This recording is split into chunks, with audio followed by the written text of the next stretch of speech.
O que é uma alimentação Ah, saudável para criança? seria assim, uma nutrição, uma alimentação que ela tem um aporte adequado dos principais nutrientes. Então, os macronutrientes, que são as proteínas, os carboidratos e as gorduras, e Uhum. pensando aí, né, nos micronutrientes, as vitaminas e os minerais. Então, o ideal é que essa criança tenha uma alimentação variada, que ofereça quantidades adequadas dependendo da fase que ela está de desenvolvimento, da idade, né? Então, do sexo, de como que é essa rotina dessa criança, respeitando todas essas individualidades, tá? E aí, qual que é a importância, então, dessa alimentação equilibrada desde o início, né, na nossa infância? A importância, eu falo que a alimentação é um dos pilares da qualidade de vida. Então, se eu começo desde a infância, né, isso é muito mais fácil de eu criar hábitos, de tornar isso futuramente um prazer, uma alimentação prazerosa, né? Então, eu falo que a alimentação saudável, ela reflete não só a curto prazo, quanto a longo prazo, né? Na fase adulta, na velhice. E a criança que é bem nutrida, que consegue ter toda essa oferta de nutrientes em equilíbrio, ela tem um crescimento, um desenvolvimento muito melhor, um crescimento adequado para a fase que ela está da vida e, consequentemente, um desenvolvimento escolar, né? Porque os nutrientes, eles estão totalmente ligados com essas habilidades cerebrais. Então, uma criança que tem algum déficit de algum nutriente, ela não vai ter o mesmo rendimento de uma criança bem nutrida, tá? E aí, pensando também na questão da alimentação saudável na infância, que seja na adolescência, nós também falamos na formação de hábitos alimentares e como essa criança vai desenvolver ou formar essa relação com a comida. Então é extremamente importante. Eu falo que a nutrição deveria fazer parte da grade escolar, do currículo das crianças, né, para elas aprenderem a fazer escolhas e ter essa boa relação com a alimentação.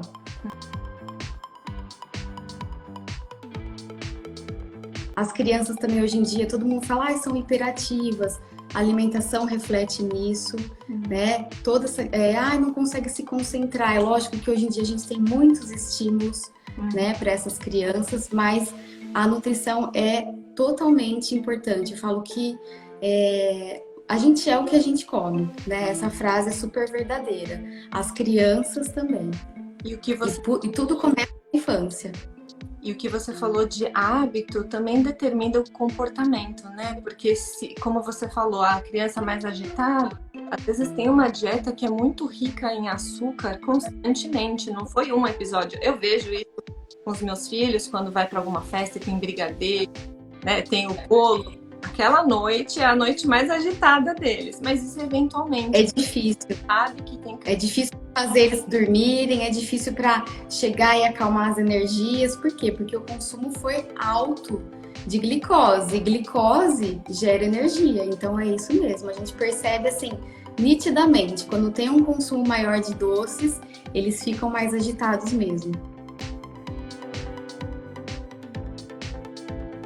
Voltando lá para a questão dos industrializados, se você para analisar, avaliar rótulos, os ingredientes, até produtos que são ditos salgados, eles contêm açúcar. Pode dar Esses dias eu fiquei assim, muito assim, chocada de ver que um amendoim salgado, fui verificar ali nos ingredientes, açúcar. Aí você pensa, por que açúcar num amendoim salgado? Que seria, né, uma gordura boa ali, um alimento, né?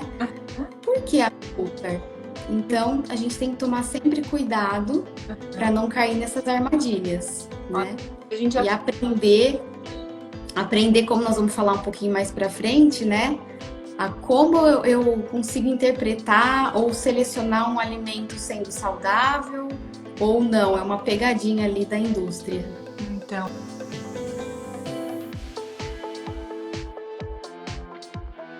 O principal de tudo é pensar, quanto mais natural melhor vai ser aquele alimento, tá? Só que se eu não consigo prepará-lo da melhor maneira natural, como deveria ser, então eu vou escolher os alimentos, né, que são industrializados, que contêm menor número de ingredientes mesmo, tá? Menos ingredientes possível, tá? Por quê?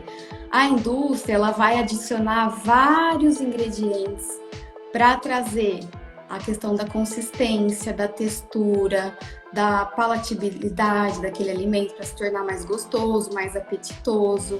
Então, todas essas substâncias que eles acabam adicionando podem trazer muitos prejuízos à nossa saúde. Então, quanto menos ingrediente, aquele alimento, ele é melhor, aí vai ser a minha melhor escolha, tá? Por exemplo, na lista mesmo, não na tabela nutricional, mas naquelas linhas pequenininhas. Isso, nos ingredientes, né? Então, quanto menos ingredientes eu tenho, mais natural esse alimento é. Entendi. Por exemplo, se a gente parar para analisar os iogurtes, tem iogurtes que tem muitos ingredientes, né? Vários tipos de conservantes, aromatizantes, corantes. Qual que é o melhor iogurte? Aquele que eu vou ter o fermento e o leite. Pronto, são 2 ingredientes. Entendeu? Então, esse é a minha melhor escolha. Entendi. Tá? Se eu for pegar, por exemplo, vamos pensar num pão integral, tá? Se eu vou consumir aquele pão, falo, olha, um pão integral, que bom, né? Vai trazer fibras para minha alimentação. Aí eu vou lá nos ingredientes e vejo que o primeiro ingrediente é a tal da farinha enriquecida com ferro. Ou seja, farinha branca. Será mesmo que esse pão é realmente integral? Olha só, todas as vezes que eu for olhar na lista de ingredientes, eu sempre vou ter o primeiro ingrediente é o que mais contém naquele alimento. E o que tem menor quantidade vai estar em último lugar. Entendi. Tá? Então, se ele fala que é um alimento rico em fibras, né, e já começa com uma farinha branca, ou seja, eu já sei que ele não é uma armadilha aí da indústria, ela tá querendo vender, né? E sem contar que a indústria, é permitido, pelo menos aqui no Brasil, eu não sei como que é aí, uma margem de erro de até 30% desses valores que a gente encontra nas tabelas. Então, tem isso também, tá? Mas quanto mais natural, quanto menos ingrediente, esse é o alimento que eu devo escolher. A gente que é leigo, você falou um outro nome da farinha branca, que eu já esqueci o que você falou. Eu vou ler... É a farinha enriquecida.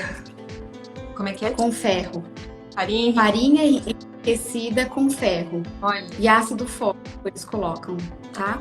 E essa é a farinha branca, muito interessante. Essa é a farinha de trigo refinada. Muitas vezes eles misturam, colocam a farinha de trigo integral e colocam a farinha branca para dar aquela maciez, aquela leveza. Então pode acontecer, é permitida essa mistura e acontece. Então por isso, quando você vai escolher um pão, até essa informação é importante para você determinar a sua escolha. Esses alimentos específicos, né, para quem tem restrição na dieta, eles são bem sinalizados, né? E isso facilita para esse público que está ali consumindo, tá? Mas de maneira geral, para um leigo, ele vai pelo rótulo. Tem aplicativos que eles te ajudam eles dão notas e eles falam o que aquele alimento tem mais ou menos. E você consegue até selecionar, olha, eu quero um alimento com baixo teor de sódio, ou eu quero um alimento com baixo teor de carboidratos ou açúcares.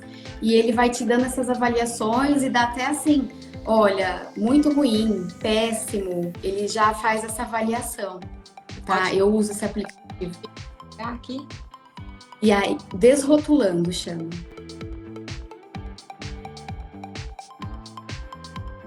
Tudo vai depender da sua, né, do seu objetivo nutricional, né? Então, quem busca aí uma restrição calórica, obviamente você vai escolher os produtos com baixa caloria.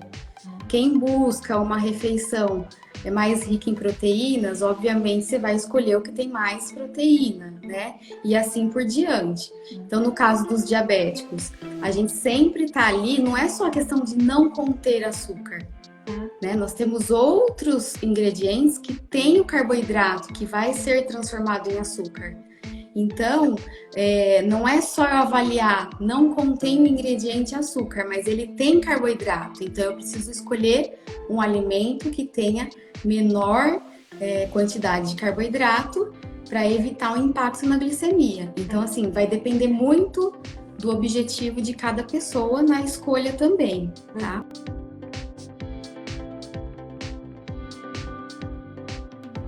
Cada dia mais esse número aumenta, principalmente crianças na primeira infância, tá? O diabético tipo 1.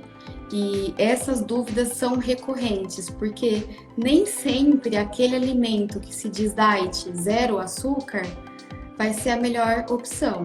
Por exemplo, eu gosto de dar esse exemplo para os pacientes porque é muito comum, igual eu falei, na prática clínica acontecer esse tipo de questionamento. Então, às vezes eles vão comprar um chocolate diet, né? Igual você já falou aí. Então, eles vão lá, pegam o chocolate diet e porque ele não contém o açúcar, eles comem como se fosse assim, olha, posso comer à vontade, porque não tem açúcar. Aí, quando você aprende, quando você orienta, quando você educa esse paciente a ver uma tabela nutricional, a enxergar os pontos principais, ele vai avaliar que nem sempre compensa ele consumir diet. Por quê? Porque a indústria não vai colocar o açúcar, mas ela vai colocar outros ingredientes, então outras fontes de carboidrato, maltodestrina, os polióis, e aí o que vai acontecer? Vai ser transformado em açúcar, né? O carboidrato, 100% dele vai se transformar em açúcar, tá? Num prazo aí de 15 minutos a 2 horas, isso vai se transformar em açúcar, tá? Para ser absorvido. Eles não trocam só pelo adoçante, tem outros que também vão se transformar em açúcar. Exatamente. E aí você para avaliar uma tabela de um chocolate diet, que tem até o símbolo lá da Associação dos Diabéticos, zero açúcar, e um chocolate normal, a mesma quantidade, uma porção de 25 gramas. O diet tem 12 gramas de carboidrato, enquanto que o normal tem 13. Ou seja, é uma diferença tão pequena que não justifica eu consumir o diet. Entendi. Tá?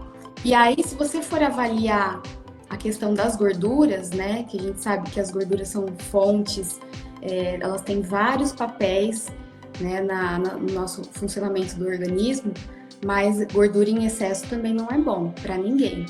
E aí, o que acontece com esse alimento diet? Como ele não tem o açúcar, para dar aquela consistência agradável, eles adicionam mais gordura.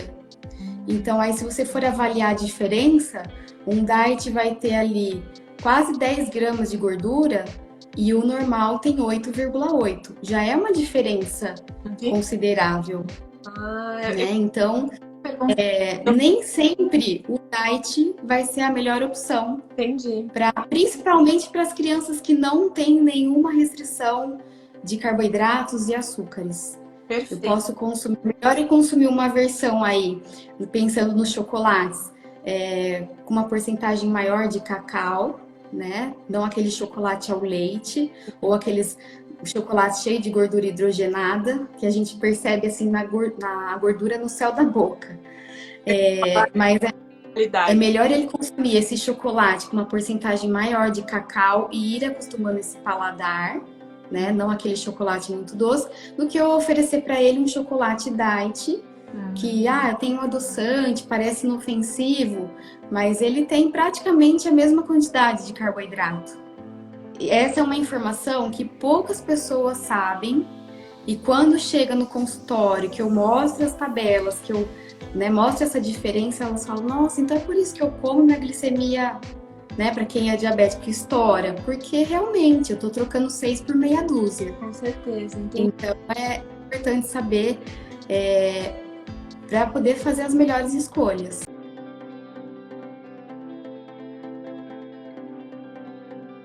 Os adoçantes, eles são umas opções para quem tem essa restrição de açúcar, tá?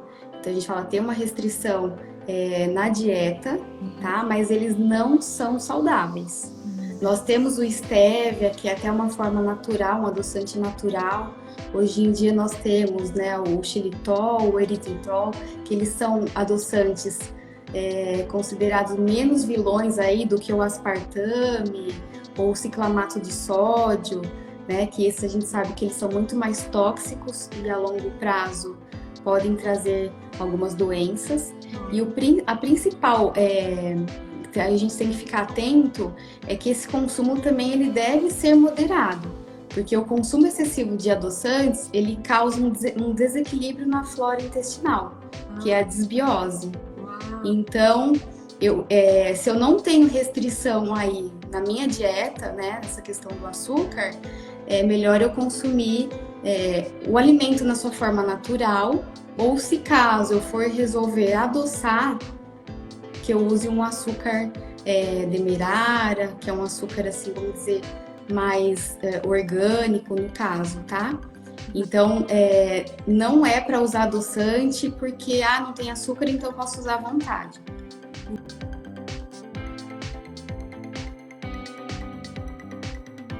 Se a gente pensar nos alimentos orgânicos, eles são mais nutritivos?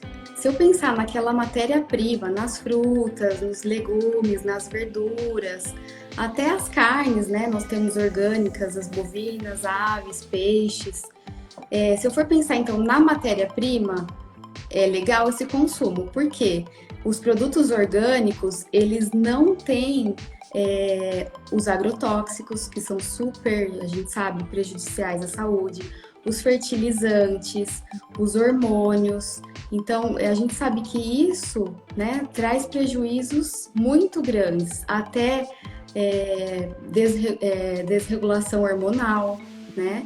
O uso de antibiótico que eles usam pode trazer também alergias, né, alimentares, pode trazer alterações respiratórias, câncer, né? Então, se eu tiver como escolher, né, dentro ali, se eu puder comprar os orgânicos que tenham esses selos, né, fornecidos pelo Ministério, que tenham um acompanhamento e são realmente orgânicos, melhor, tá? Mas desde que eu esteja escolhendo a matéria-prima, uma fruta, né? Fora a questão da saúde, tem toda uma questão do meio ambiente. Que também essas verduras, esses animais, eles são cultivados da maneira mais natural possível, tá? Então geram menos prejuízo. Então por que a indústria utiliza todos esses artifícios? Porque a produção tem que ser em longa escala, né? Então, se eu puder evitar escolher um alimento, uma matéria-prima, uma fruta, igual eu falei, legumes, melhor. Agora, quando se trata de alimentos prontos, aí eu já fico com o pé atrás, porque nem sempre, igual esse exemplo, ele é orgânico, pode ser que ele foi feito com uma fruta, né, um leite, mas ele tem 32% de açúcar, ou seja, eu tô consumindo um orgânico para fazer uma escolha melhor, mais saudável, só que nem sempre vai ser. Então, por isso que é bom a gente ter conhecimento para ficar mais crítico nessas escolhas. E não só porque está escrito ali orgânico com um selo, né? Nem sempre vai ser a melhor opção para mim.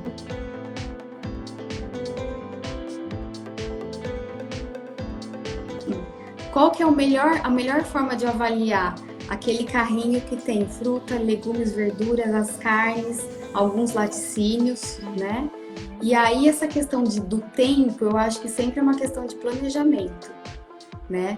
É lógico que a gente não consegue todos os dias parar para fazer lanches saudáveis, para fazer opções mais interessantes, mas se eu consigo ter um planejamento até dessa compra das frutas, consigo organizar mais ou menos como que vai ser, não preciso fazer exatamente um cardápio, mas consigo organizar essa rotina alimentar para a semana, eu otimizo a minha compra, eu evito desperdícios, né, de comprar coisas e acabando estragando, então isso vai ajudando nessa rotina. Então, mas Lívia, eu não tenho tempo. Separa um dia aí, um espaço, né, da sua rotina para você fazer essas preparações, chame até os filhos para ajudar no preparo. Aí vocês vão falar, ai, Lívia, mas aí que eu não vou ter tempo mesmo, porque vai virar uma bagunça. Mas é super importante. Ajuda. É super importante eles fazerem parte desses preparos, dessas escolhas, né? E tudo isso eles vão se familiarizando e vai criando, né? Formando parte aí dessa criação dessas relações com a comida.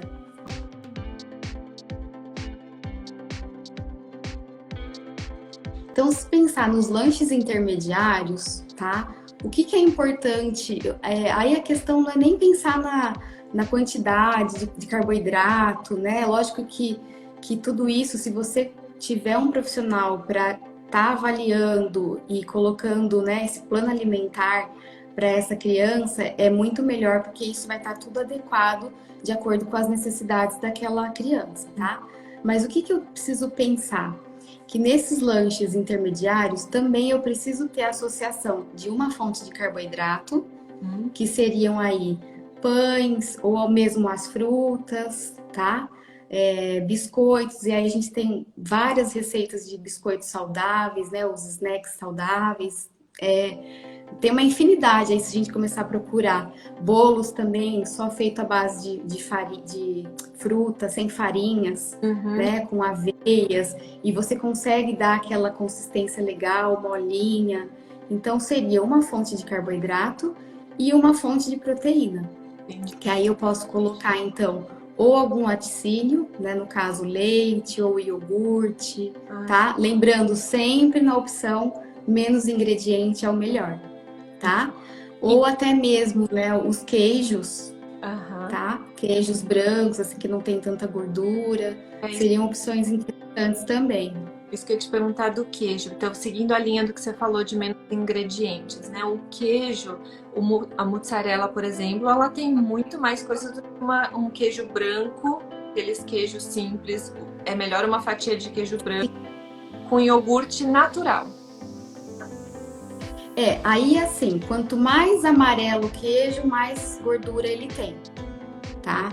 Então, quanto maior a quantidade de gordura, menor a porção eu tenho que comer. Então, se pensando aí, né, num bebê ou numa criança ali da primeira infância, é melhor eu escolher essa versão de um queijo branco, um queijo Minas Frescal, tá? Nessa correria da gente preparar um lanche rápido em casa, e aquela no exemplo que eu dei, você tá trabalhando, mãe, eu tô com fome, me dá alguma coisa, você fala, alguma coisa prática. Uma banana eu posso considerar como é o que vai oferecer carboidrato. Tá. Carboidrato. Tá. Apesar de ela é uma fruta, mas ela vai estar fornecendo mais carboidrato. Tem vitaminas também, potássio, né?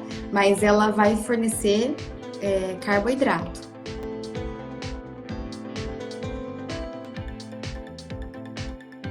E aí, por que nessa questão de oferecer a fruta e não o suco? Porque vamos pensar na laranja. Quantas laranjas eu preciso espremer para fazer um copinho ali de 150 ml de suco? Né? Pelo menos duas, né? E quando eu faço essa preparação, esse suco, o que eu estou fazendo? Eu estou retirando toda a fibra, que a fibra tem um papel super importante, né? Que ela reduz a absorção de gorduras, até essa questão do açúcar, desempenha um papel fantástico no funcionamento intestinal. Então, quando eu faço o suco, eu tô perdendo muito dessas fibras, inclusive vitaminas também, né? Então, é muito melhor eu comer essa fruta, que eu vou comer casca, que eu vou comer fibras, e vou ter uma saciedade maior do que eu tomar um suco, né? E aí, outra consideração importante, vários sucos que a gente encontra por aí sem açúcar, eles também não contêm o açúcar adicionado, mas eles têm a frutose, que é o açúcar natural das frutas. Então, muitas vezes também acontece isso. Esse suco não tem açúcar, então eu posso tomar ele à vontade, como se fosse água. E só para fazer um comparativo, um pão francês tem 30 gramas de carboidrato, em média. Um copo de suco de laranja ou de uva vai ter em torno de 26 a 29 gramas de carboidrato. Ou seja, você come pão à vontade? Não. Então, tomar suco à vontade também, se eu for pensar nessa questão do excesso, né? Se eu for pelo rótulo, eu vou falar, então eu posso tomar, porque é um suco, é natural, não tem açúcar, eu vou tomar à vontade. Só que, entendeu? Se eu for comparar a questão da quantidade de carboidratos, eu vou ter muito maior, né? Uma quantidade muito grande, porque um copo só às vezes não vai me saciar. Agora, se eu como uma fruta, né? Essas fibras vão me trazer essa saciedade maior. E sem contar que eu falo que todas as coisas, né? Todos os venenos, eles têm um antígeno, não tem? Então, qual que é o antígeno do carboidrato da fruta? Ou dos legumes que seja? É a casca. Tá? Então, outra coisa interessante. É lógico que eu não vou comer uma banana com a casca. Mas as frutas que eu consigo comer a casca, uma pera, uma maçã, uma uva, é melhor eu consumir com a casca, tá? Porque a casca vai ter a fibra necessária para não ter esse impacto tão grande aí na glicemia, ou até mesmo quem não tem diabetes, né? Eu vou ter que ter uma produção maior de insulina ali, eu vou dar um pico de produção. Então, casca, a função dela é essa. Até mesmo da batata, se você puder fazer uma batata rústica com a casca. Então, o antígeno daí desse excesso de carboidratos, a casca ajuda bastante. No caso da batata doce, né? Até abóbora, algumas abóboras eu faço com a casca. E assim, conforme você vai comendo, você vai acostumando e hoje eu prefiro muito mais assim do que comer só a fruta. Então, suco para mim é uma coisa que, nutricionalmente falando, né, a gente tem as vitaminas, mas é muito melhor eu comer a fruta, né, do que somente tomar o suco. Então, por isso que já, né, a gente já começou aquela introdução alimentar, não se tinha estudos ainda, mas, né, os sucos eram, nossa, excelentes fontes aí, né, de vitaminas e para começar essa introdução. Hoje já caiu por terra.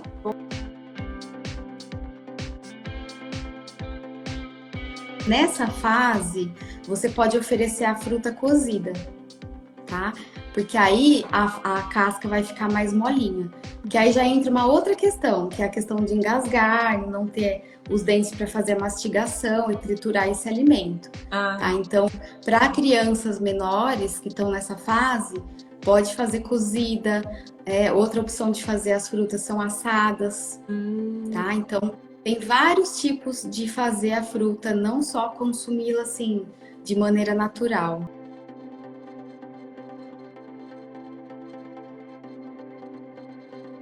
Então, aí depende das frutas que eu vou utilizar para fazer essa salada e da porção que eu vou consumir. Né? Então, não é achar que são frutas, eu posso fazer uma bacia e comer a bacia inteira porque eu estou comendo fruta. Né? Tudo na nossa alimentação, o que, né, a gente fala que o que é o fundamental é a questão do equilíbrio.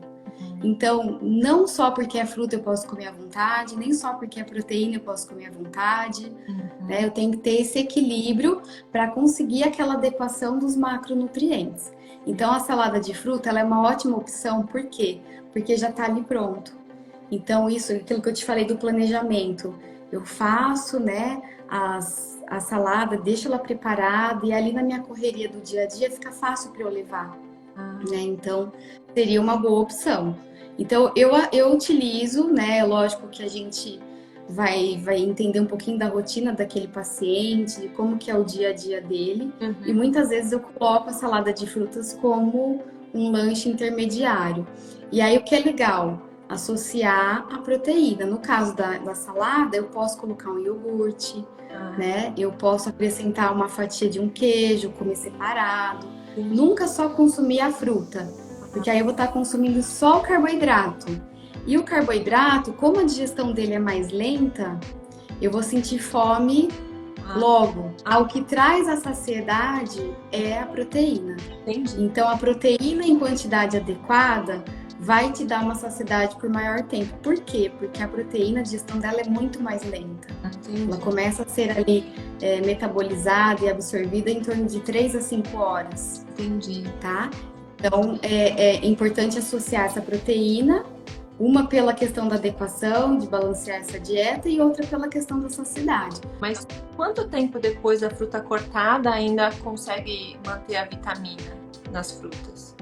Aí, o que é legal colocar? Uma fonte de uma fruta cítrica, que seja laranja ou até umas gotinhas de limão, porque esse ácido vai ajudar a manter um pouquinho mais a textura e não aquelas frutas começarem a escurecer, tá? Mas o ideal é que essa salada não fique mais do que 2, 3 dias na geladeira, tá?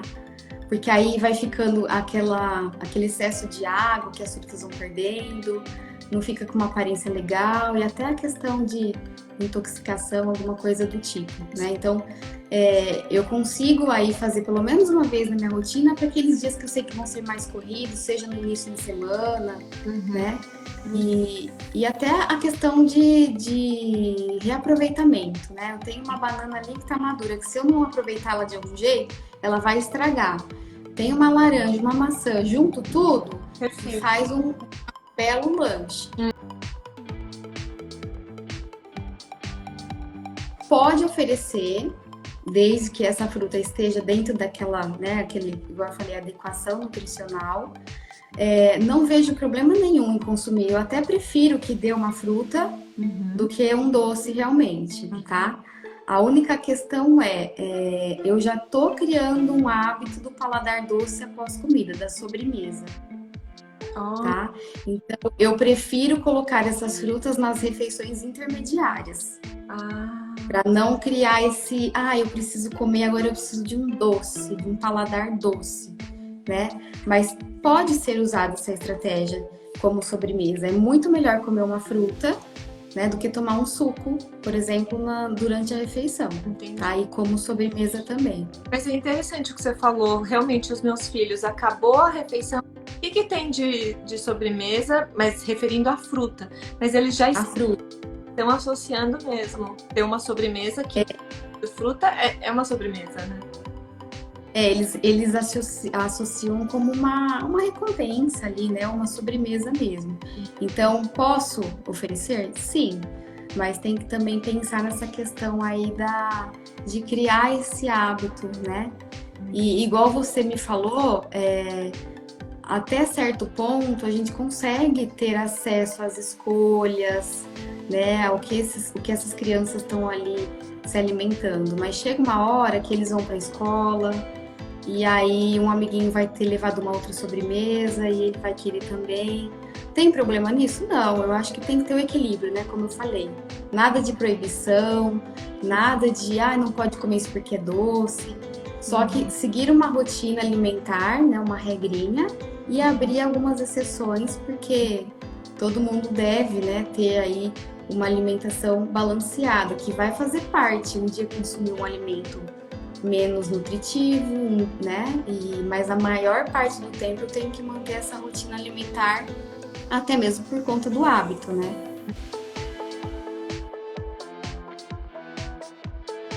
Então, hoje, a pasta de amendoim, ela está sendo muito uma estratégia nutricional para garantir um aporte ali de calorias e com uma fonte de gordura boa.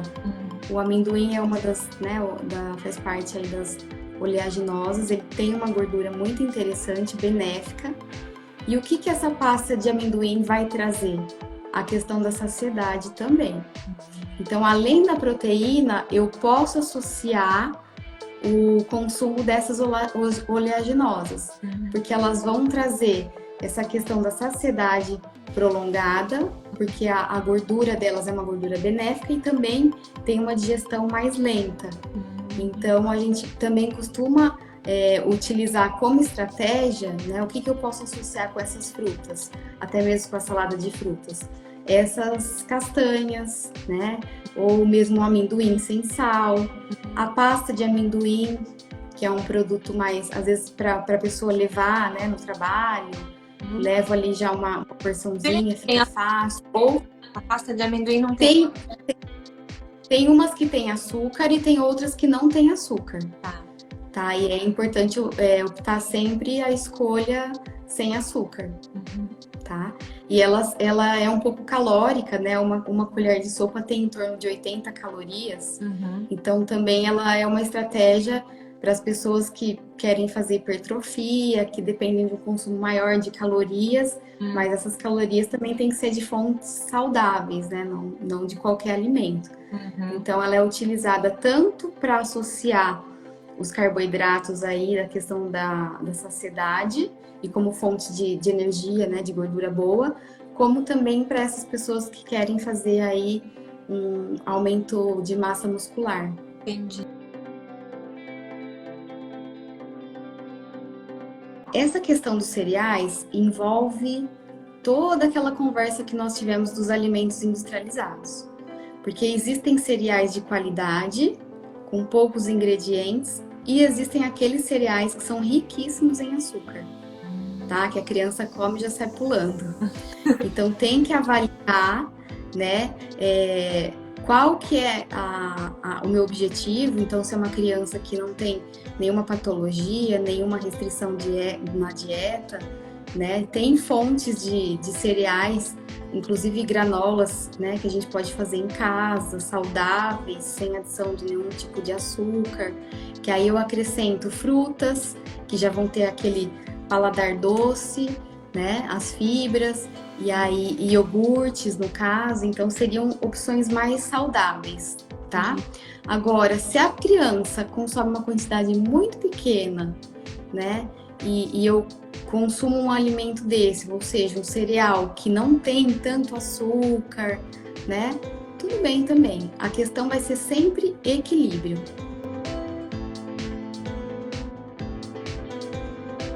Então, essa opção de congelar, de fazer a preparação, congelar e deixar ali para uma hora que eu preciso, eu abro a geladeira e tá pronto, é muito interessante, muito bem-vinda para a gente conseguir manter essa rotina alimentar. Então, toda vez que eu vou fazer uma preparação, o que é importante eu fazer, qual o processo para evitar essas perdas nutricionais? Então, toda vez que eu faço a preparação, eu tenho que fazer um resfriamento desse alimento. Eu posso utilizar uns recipientes com gelo, água gelada, para baixar a temperatura. Tá? Muitas vezes não posso tirar quente e colocar no freezer. Por quê? Porque aí eu vou formar todos aqueles cristais de gelo e não vou conseguir bloquear, paralisar esses nutrientes, esse cozimento. Então eu preciso resfriar esse alimento. Tá? Isso que é o que são os ultracongeladores fazem. Eles resfriam esse alimento e aí sim eu congelo. Então, eu posso usar recipientes com gelo, né, ou água gelada, para dar uma resfriada. Coloco na geladeira. Quando eu percebo que, assim, não precisa estar gelado, mas já saiu aquele vapor, aí sim eu congelo, coloco uma etiqueta, né, qual alimento é aquele e quando foi preparado. Isso, tá? Porque mesmo congelado... Só para o bebê, não é só pensando na introdução alimentar de bebês, mas a gente parou o feijão, sobrou brócolis, posso deixar congelado para a semana? Sim, pode deixar, porque aí se eu faço esse resfriamento, eu consigo preservar, eu vou ter perdas? Sim, mas eu consigo preservar muito desses nutrientes, da qualidade, da textura, do sabor. Entendi. Tá? E aí, por que é importante colocar ali a questão da etiqueta? Para eu saber, porque às vezes fica um alimento lá e mesmo ele congelado, ele tem uma durabilidade. Então, geralmente em torno de 6 meses. Entendi. E isso eu acho que é uma técnica, assim, fantástica para a gente conseguir manter essa rotina alimentar. Então, eu faço uma preparação, às vezes eu faço um pouquinho a mais, por exemplo, vou cozinhar um feijão. Cozinha mais, coloco nos potinhos para separar as porções, né? Principalmente para as crianças. Entendi. Né? E os legumes, ou se eu quero fazer alguma preparação, uma torta que seja, um escondidinho, uma opção mais saudável, também dá para congelar.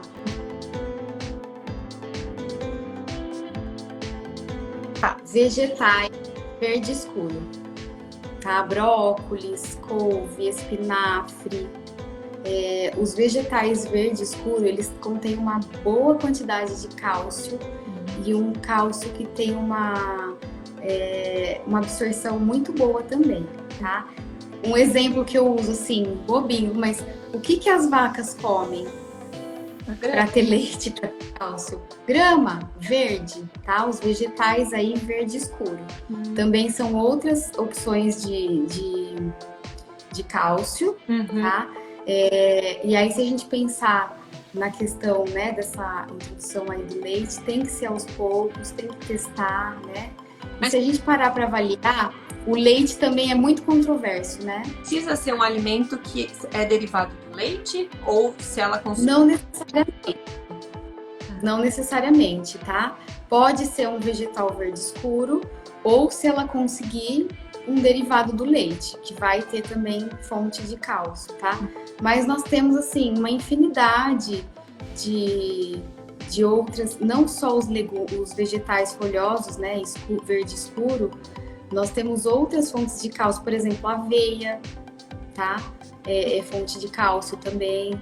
E o leite, ele é muito controverso, porque ele é um alimento também muito alergênico, né? Então, eu falo que, de repente o cálcio dele não é o melhor biodisponível, né? Então, a gente sabe da importância, é importante consumir leite, sim, mas tem muita controvérsia nessa questão de alergias respiratórias, principalmente para quem tem rinite alérgica, tá? Então, tem estudos apontando que o consumo do leite piora todo esse quadro alérgico, né? Então, mas tem que ser também tem caso por caso, né, Lívia? Também não vai caso a caso. parar de comer derivado de leite agora. Não. Nenhuma restrição eu posso fazer de forma indiscriminada. Eu tenho que ter um critério para fazer essa restrição, porque qualquer restrição, às vezes eu posso pensar que ela é benéfica, mas eu posso causar um prejuízo imensurável na minha saúde. Né? Então, eu não devo restringir nenhum nutriente, nenhum alimento da dieta sem a ajuda de uma pessoa especialista, né, de um profissional capacitado para estar avaliando a necessidade dessa restrição.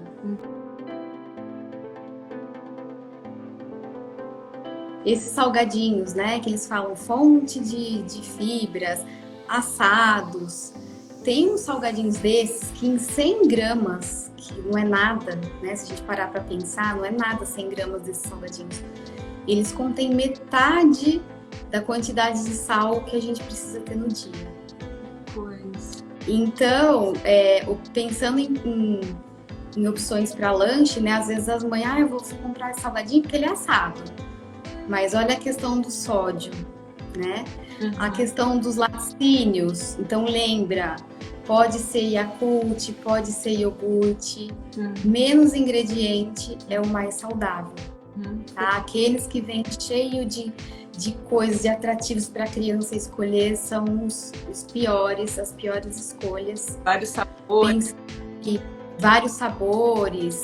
Com coisas a mais para você adicionar, né? Como se fosse temperos. Então, assim, menos é mais nessas horas, tá? O mais natural possível.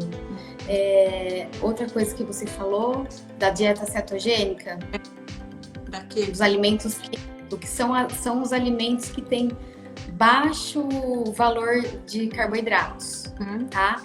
Então, essa dieta cetogênica é uma dieta que ela utiliza a gordura como fonte de energia. Diferente de uma dieta tradicional que a gente utiliza a glicose e o açúcar como fonte de energia.